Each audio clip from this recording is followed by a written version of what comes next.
A fresh airstrike and ground offensive in Somalia has left over 100 Al-Shabaab fighters dead, the Ministry of Information confirmed in a lengthy statement, just as the country prepares for the second and perhaps final assault on the members of the group, which still poses threats to regional stability. The Al-Shabaab militants have been waging coordinated sporadic retaliatory attacks against the U.S. Africa Command, the African Union Transition Mission in Somalia, the Somali National Army, and even innocent civilians, causing havoc and destruction of people's businesses. According to the ministry, the latest raid was activated by the ever-supportive U.S. Africa Command in collaboration with the Somali National Army, leaving several other militants injured.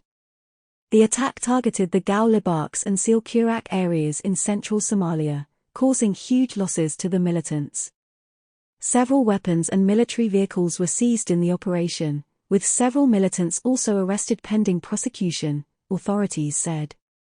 The airstrike, however, is yet to be confirmed by the U.S. Africa Command, which does a thorough assessment of the impact before reporting.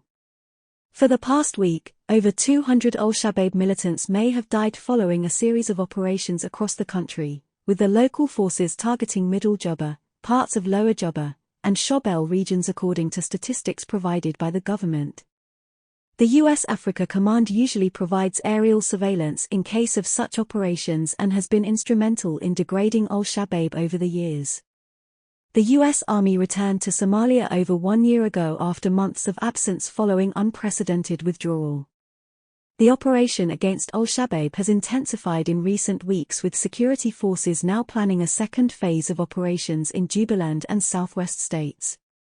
Both the U.S. Africa Command and the African Union Transition Mission in Somalia troops have been adequately prepared to assist the National Army. Somalia on her part has laid down mechanisms to assist in facilitating the elimination of the militants, including through imposing strict measures to block the group's revenue sources, besides engaging religious scholars who have been mandated to engage locals on violent extremism and side effects to the country. In August 2022, the Somali army, supported by self-mobilized local fighters, launched a military offensive that seized parts of central Somalia from the militant group.